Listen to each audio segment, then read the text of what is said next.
नमस्ते दोस्तों, मैं हूँ छाया और आपके अपने चैनल छाया रसोई में आपका बहुत बहुत स्वागत है। एक बार फिर से मैं आपके लिए बहुत यूजफुल टिप्स एंड ट्रिक्स लेकर आई हूँ जो ट्रेंडिंग में है और आप लोग इसको काफ़ी ज़्यादा पसंद भी किए हैं। तो हमेशा की तरह वीडियो देखने से पहले आप कमेंट बॉक्स में लिखकर ज़रूर बता दीजिए कि आप अपने चैनल छाया रसोई का वीडियो किस सिटी से देख रहे हैं। तो जब भी हम गोल्ड या सिल्वर की कोई ज्वेलरी लेते हैं तो इसी तरह की डिब्बी में करके मिलती है। तो ये मेरे पास एक पुरानी डिब्बी है, तो मैं इसमें ये जो रेड वाला लगा रहता है तो इसको निकाल दूंगी। और अब हमें चाहिए रुई यानी कि कॉटन। तो इसको इस तरह से फैला लेंगे। तो थोड़ा सा कॉटन लेंगे, इसको इस तरह से फैला लेंगे और अब डिब्बी में ऐसे रखेंगे। तो थोड़ा सा मोटा ही रखेंगे, बहुत ज़्यादा पतला नहीं करेंगे, थोड़ा सा मोटा करके इसमें ऐसे सेट करके रख देंगे। तो अगर आपके पास लिक्विड वाला इंक है तो इंक लीजिए, ज़्यादा अच्छा है। लेकिन इंक नहीं है तो उसका भी जुगाड़ है। तो हमें चाहिए नील, जो कपड़े में हम नील लगाते हैं ना, वही नील है। तो इसमें नील डाल देंगे और थोड़ा सा ज़्यादा ही डालेंगे जिससे कि कॉटन अच्छे से भीग जाए। तो ये हमारा स्टैम्प पैड बनकर फ्री में तैयार हो गया। तो ये टिप मेरे दिमाग में ऐसे आई कि अभी मेरे बेटे को एक फॉर्म भरना था, तो हमारे पास स्टैम्प पैड नहीं था और काफ़ी रात भी हो चुकी थी। तो अचानक मेरे दिमाग में ये जुगाड़ आ गया, तो इसी तरह से वो स्टैम्प लगाकर और अपना फॉर्म भर दिया। तो मैंने सोचा कि बहुत काम की टिप है, आपके साथ भी शेयर करूं। तो है ना बहुत कमाल की टिप। बिना 1 रुपया खर्चा किए हमारा ये स्टैम्प पैड घर में बनकर तैयार हो गया।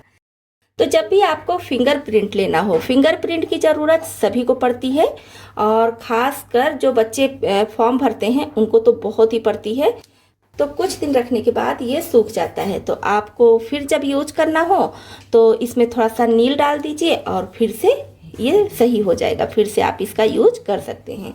आप में से काफ़ी लोगों को स्टैम्प पैड की ज़रूरत पड़ती ही रहती होगी, तो बहुत यूजफुल है, इसको आप ज़रूर अपनाएं। और ये अगर सूख जा रहा है तो आपको लगाना है तो फिर से थोड़ा सा नील या पानी डाल दीजिए, तो फिर से ये काम करेगा। तो ये देखिए कितने अच्छे से फिंगरप्रिंट इस पर बना है। तो है ना बहुत कमाल की टिप। बिना 1 रुपया खर्चा किए फ्री में हम ये स्टैम्प पैड बनाकर तैयार कर लिए हैं। अब इससे जब भी फिंगरप्रिंट लगाना हो तो आपके घर में है, आप इसे लगा सकती हैं। तो अक्सर हम सभी के घरों में टूथपेस्ट ख़त्म होने के बाद इस ट्यूब को हम फेंक देते हैं। तो इसको हम खूब अच्छे से निकाल लेते हैं, फिर भी इसमें काफ़ी पेस्ट रहता है। तो सिर्फ टूथपेस्ट का नहीं, दवाई हो गई या कोई मलहम हो गया, सभी ट्यूब के साथ आप इस टिप को अपना सकती हैं। टिप वैसे छोटी सी है और काफ़ी लोग इसका यूज भी करते होंगे, लेकिन बहुत से ऐसे लोग भी हैं जो इसका यूज नहीं करते होंगे और या तो नहीं पता होगा, तो उन्हीं के लिए ये टिप है। तो इसमें पेस्ट बिल्कुल नहीं है, मैं इसको एकदम दबा दबा कर सारा पेस्ट निकाल ली हूँ। तो इसको हम पहले बंद कर देंगे। अब ये बेलन हम सभी के घरों में होता है, तो यहाँ किनारी से इसको हम इस तरह से बेलेंगे, प्रेस करके ऐसे करते जाएंगे। और इसको कंजूसी बिल्कुल नहीं कहेंगे क्योंकि इसमें बहुत सारा पेस्ट होता है। जब आप इसको इस तरह से निकालेंगे तब आपको पता चल जाएगा, क्योंकि ये सारी चीज़ें बहुत महंगी मिलती हैं और हम पैसा बहुत मेहनत से कमाते हैं। तो कोशिश कीजिए कोई भी चीज़ फालतू का न फेंकिए। जब पूरा यूज कर लीजिए, यूज करने लायक ना रहे तभी उसको फेंकिए। अब देखिए इसमें कितना पेस्ट ऊपर आ गया है। तो वैसे ये बिल्कुल खाली हो गया था, हम इसको फेंक देते। तो इसमें कुछ नहीं, एक लोग अगर करना चाहेंगे तो कम से कम 5 से 6 दिन तक ये पेस्ट कर सकते हैं।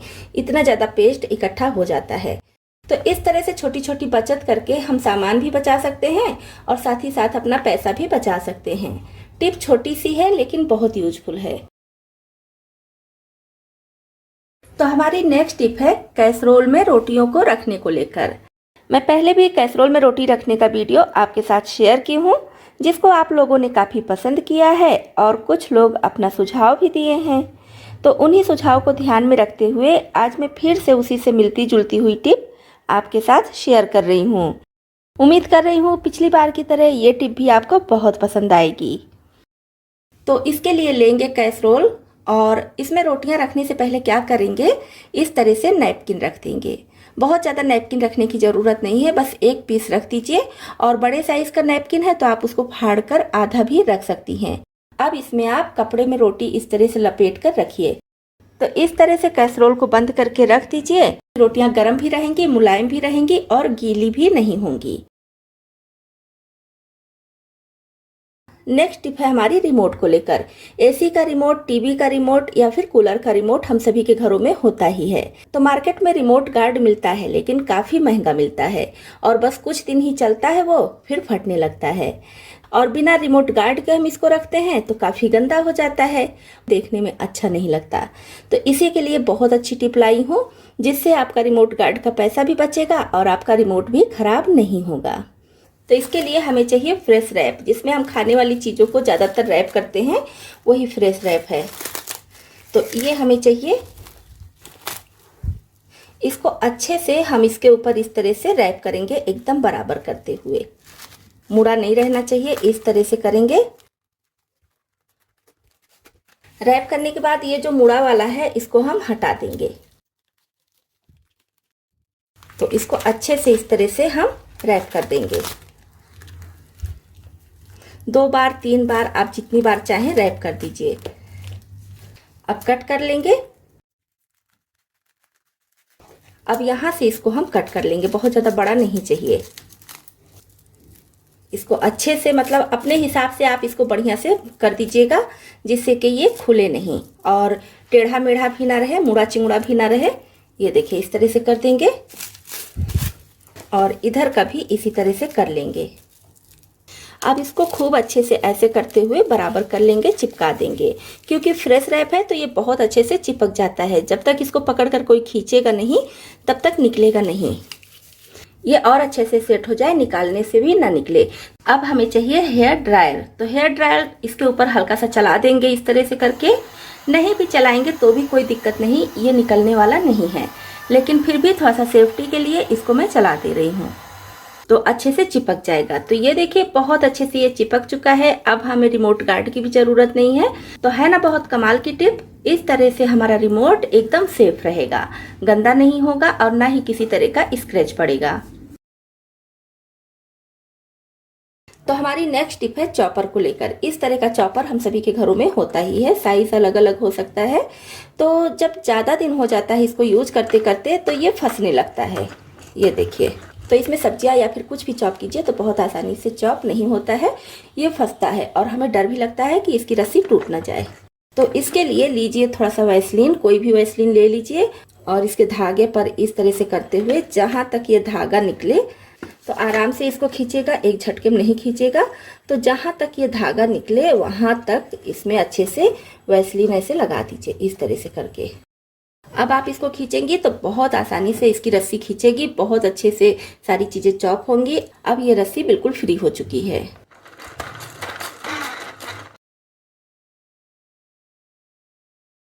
तो नेक्स्ट टिप है हमारी चश्मे को लेकर।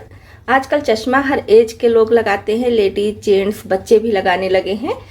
कभी कभी हम देखते हैं कि चश्मे में दाग धब्बा हो गया है, जिसको कितना भी साफ कीजिए, इसके साथ ये जो कपड़ा मिलता है इससे साफ कीजिए या फिर किसी दूसरे कपड़े से साफ कीजिए, वो दाग धब्बा साफ नहीं होता है। तो इसी के लिए बहुत अच्छी टिप लाई हूँ, जिससे आपको मेहनत भी नहीं करनी पड़ेगी और आपका चश्मा एकदम चमक जाएगा। तो इसको क्या कीजिए, बस कुछ सेकंड के लिए फ्रीजर में रख दीजिए। बस कुछ सेकंड के लिए रखने के बाद फ्रीजर से निकालकर इस तरह से साफ कर दीजिए। कितना भी दाग धब्बा हो, कितना भी पुराना ग्लास हो, बहुत अच्छे से चमक जाएगा। तो है ना कमाल की टिप। हम मार्केट से सूखा नारियल लेकर आते हैं, तो नारियल लेने के पहले आप ध्यान रखिए, जब भी मार्केट से नारियल लीजिए तो इसको थोड़ा सा कट करवा कर देख लीजिए। जहाँ से आप ले रही हैं वहाँ से बोलिए कि थोड़ा सा कट करके दिखा दीजिए, क्योंकि हम साबुत नारियल घर पर लेकर चले आते हैं और फिर जब उसको तोड़ते हैं तो अंदर देखते हैं कि काला है या फिर पीला है या फिर बहुत ज़्यादा पुराना है, अंदर कभी कभी खराब निकलता है। तो इस तरह से पैसे देने के पहले ही आप कट करवा कर देख लीजिए। अगर आपको सही लग रहा है तो ही आप पैसे दीजिए, तो ही आप नारियल लीजिए। तो ये नारियल मैं खरीद कर लाई हूँ और देखिए थोड़ा सा कटवा कर देख ली हूँ, तो ये अंदर से बिल्कुल सही है, इसलिए मैं इसको ले ली हूँ। तो ये तो हो गई हमारी पहली टिप कि नारियल को कैसे खरीदें। अब हमारी दूसरी टिप भी नारियल को लेकर ही है। हम मार्केट से नारियल लाते हैं, कभी कभी 2-3 ले आते हैं या एक ही लेकर आते हैं।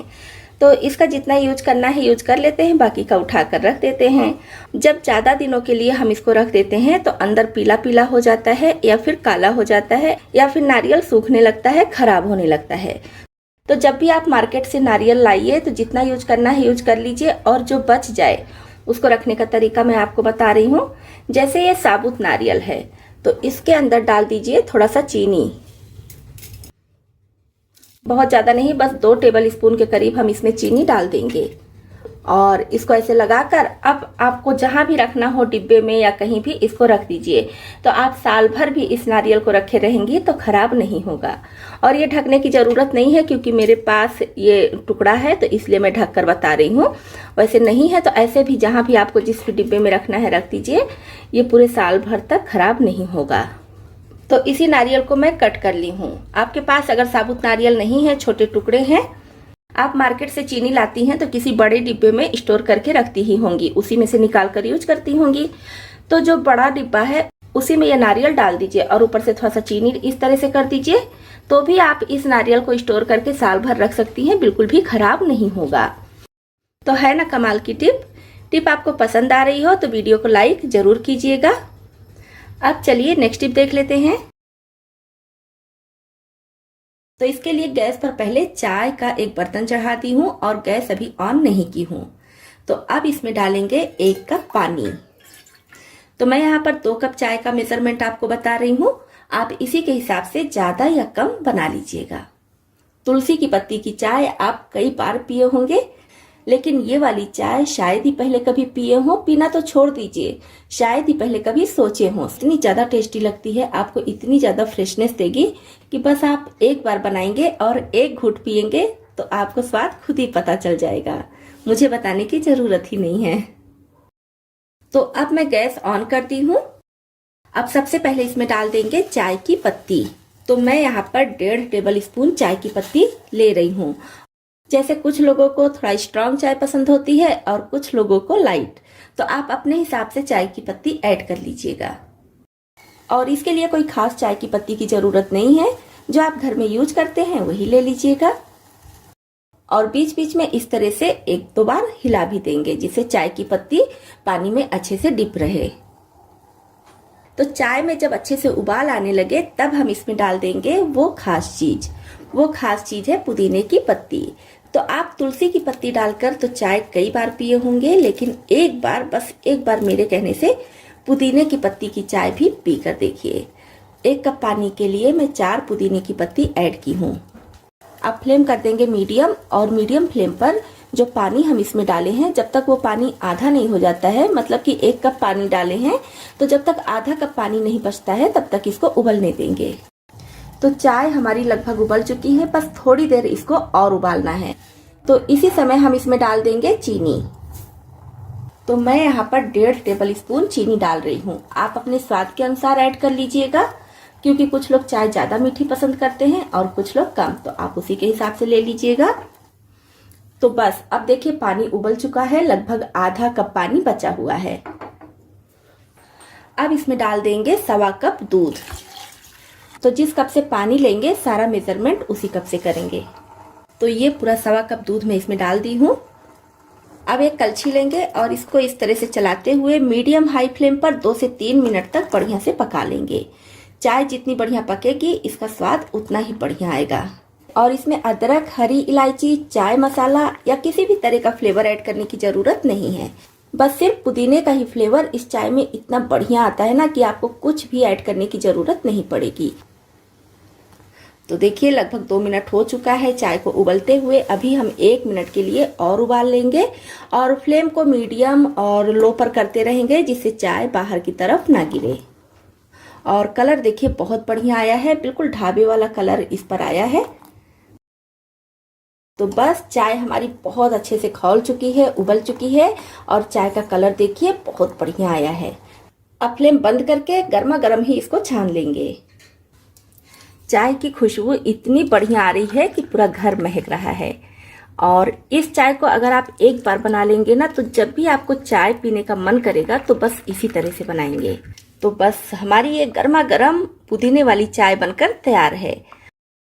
चाय बहुत ज़्यादा टेस्टी बनी है, सब कुछ बिल्कुल परफेक्ट है। कभी कभी घर में बहुत ढेर सारा दूध होता है, दूध खत्म नहीं हो पाता और अचानक से हमें कहीं बाहर जाना होता है, तो ये लगता है कि लौट के आए तो दूध हमें बिल्कुल फ्रेश मिले, जिससे हम चाय या फिर जो भी बनाना चाहें बनाकर पी सकें। तो बहुत अच्छी टिप लाई हूँ जिससे आप दूध को पूरे 8 से 10 दिन तक स्टोर करके रख सकती हैं। तो अगर आपके साथ भी ऐसी प्रॉब्लम आती है कि दूध बहुत ज़्यादा है, आपको अचानक से कहीं सप्ताह भर के लिए या 10 दिनों के लिए बाहर जाना है, लौट कर आइए तो आपको घर में दूध चाहिए, तो कुछ नहीं करना है, बस दूध को पहले खूब अच्छी तरह से गर्म कर लीजिए। दूध जब अच्छे से गर्म हो जाए, उसके बाद ठंडा हो जाए, तो सिर्फ इसमें 1 चुटकी, ज़्यादा नहीं लेना है, बस 1 चुटकी मीठा सोडा यानी कि खाने वाला सोडा डालकर अच्छे से मिला दीजिए। और अब इस दूध को आप फ्रिज में करके रखिए, तो आपका दूध पूरे 1 सप्ताह से लेकर 10 दिनों तक भी फ्रेश रहेगा, खराब नहीं होगा। आप चाहे तो इससे चाय बनाएं या जिस भी तरह से आप इसको यूज करना चाहें यूज कर सकती हैं। आपका दूध बिल्कुल भी खराब नहीं होगा, ना ही किसी तरह का बैड स्मेल आएगा। तो है ना बहुत कमाल का टिप। इस टिप को एक बार आप भी आजमा कर जरूर देखें। तो नेक्स्ट टिप के लिए हमें चाहिए 4 व्हाइट ब्रेड। आप चाहे तो व्हाइट लीजिए, चाहे तो ब्राउन ब्रेड भी ले सकते हैं। और अब इसको हमें कट करना है, तो आप किसी कटोरी या फिर छोटी गिलासी से भी कट कर सकते हैं, और आपके पास कोई इस तरह का कटर है तो उससे भी कट कर सकते हैं। तो ये देखिए, इसको भी कट कर लूँगी। तो इस तरह से मैं इसको कट कर ली हूँ।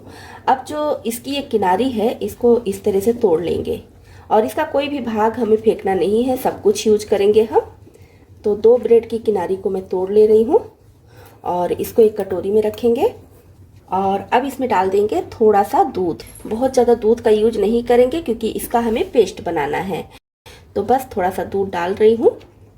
इस तरह से दूध में इसको अच्छे से डुबा देंगे और अभी इसको हम साइड में रख देंगे। और ये दोनों ब्रेड भी इसी तरह से कट कर लेंगे। तो ये देखिए, इस तरह से 4 पीस हमारा तैयार हो गया है। और इसका यूज क्या करना है इसको मैं बाद में बताऊंगी। इसको एक प्लेट में रख लेंगे। अब ये जो ब्रेड हम भिगा कर रखे हैं इसको मिक्सी जार में डाल देंगे। अब इसको ग्राइंड करके इसका पेस्ट तैयार कर लेंगे। तो ये देखिए, इसका गाढ़ा पेस्ट तैयार हो गया है। अब ये ब्रेड का पीस लेंगे, 1 पीस लेंगे पहले, और ये थोड़ा सा पेस्ट इसके ऊपर लगा देंगे इस तरह से। और इस पर रखेंगे कुछ ड्राई फ्रूट्स, आप अपनी पसंद अनुसार कम ज़्यादा रख लीजिए। और एक दूसरा पीस लेंगे, इसको ऐसे ढक देंगे इससे। ये देखिए, इस तरह से इसको चिपका कर साइड में रखेंगे। अब एक और लेंगे, इसको भी सेम उसी तरह से थोड़ा सा पेस्ट लगाएंगे और ड्राई फ्रूट्स डाल देंगे, और इसको भी ऐसे चिपका के दूसरे पीस से इसको भी रख देंगे।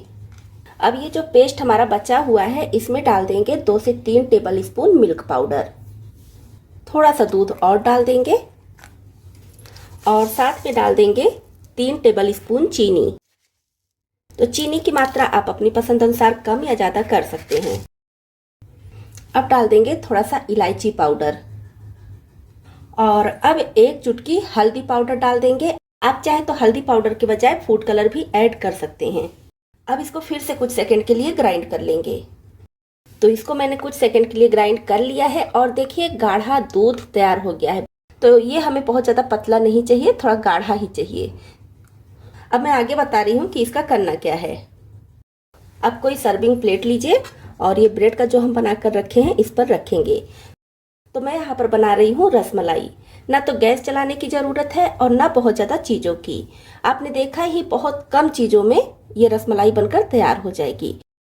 अब ये जो रसमलाई के लिए दूध हम तैयार किए हैं, गाढ़ा गाढ़ा बिल्कुल क्रीमी दूध, बिना गैस चलाए, तो इसको इसके ऊपर डाल देंगे।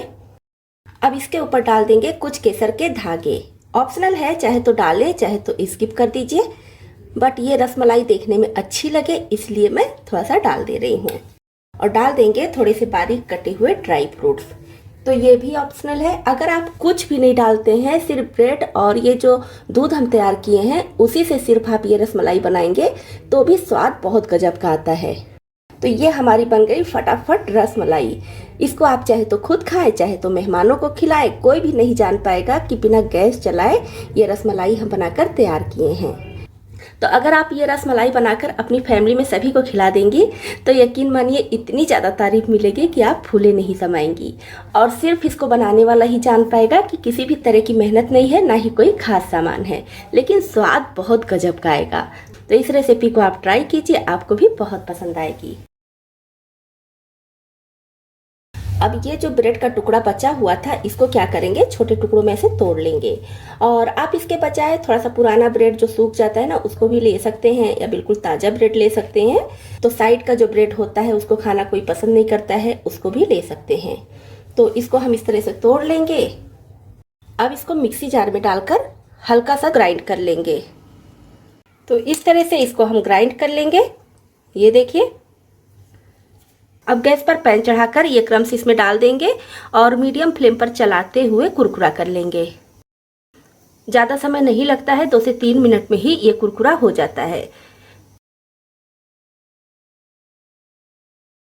तो ये अच्छे से कुरकुरा हो चुका है, फ्लेम ऑफ कर देंगे और इसको ठंडा कर लेंगे। तो ये हमारा बन गया है ब्रेड क्रम्स। मार्केट से हम बहुत महंगे में ब्रेड क्रम्स लाते हैं। इस तरह से आप ब्रेड के साइड से या टूटे फूटे ब्रेड से घर में ही सस्ते में ब्रेड क्रम्स बनाकर तैयार कर सकती हैं। अब पूरी तरह से ठंडा करके स्टोर कर लीजिए। फ्रिज में स्टोर करेंगे तो 4 से 5 महीने स्टोर रहेगा, और फ्रिज के बाहर रखेंगे तो 1 से 1.5 महीने स्टोर करके रख सकती हैं। और ये बढ़िया से कुरकुरा हो गया है तो इसके खराब होने का डर नहीं है। अगर आपके बच्चे का भी टी शर्ट छोटा हो चुका है या पुराना हो गया है, कहीं से फट गया है, वो पहनना नहीं चाहता है, तो फिर बिना काटे पीटे बहुत अच्छी टिप मैं आपको बता रही हूँ कि इसका यूज कैसे कर सकती हैं। तो यहाँ पर मैं एक पुराना टी शर्ट ली हूँ। तो अब इसका यूज क्या करना है, तो लेंगे वाइपर। वाइपर हम सभी के घरों में होता है। इस टी शर्ट को इधर से हम वाइपर में ऐसे डाल देंगे। तो ये देखिए, तो इस तरह से करके वाइपर को टी शर्ट पहना देंगे। अब इससे ना तो टी शर्ट को हमें काटने की ज़रूरत पड़ी और ना ही कोई सिलाई वगैरह चलाने की ज़रूरत पड़ी है। तो अब इससे हम लगाएंगे पोछा। तो जब भी आपको पोछा लगाना हो तो टी शर्ट को गीला कर लीजिए और फिर पूरे घर में फटाफट इस तरह से पोछा लगा दीजिए। बिल्कुल भी दिक्कत नहीं होती है, बहुत आसानी से पोछा लग जाता है। ये देखिए, तो बिना टी शर्ट को काटे पीटे बहुत बढ़िया से आप इससे पोछा लगा सकती।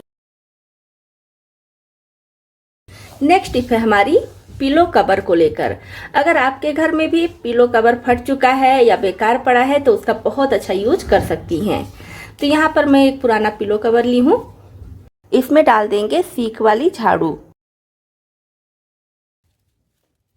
अब झाड़ू ऐसे लगाने के बाद इस तरह से पकड़ेंगे और यहाँ पर सुतली से या फिर पुराने कपड़े से बांध देंगे।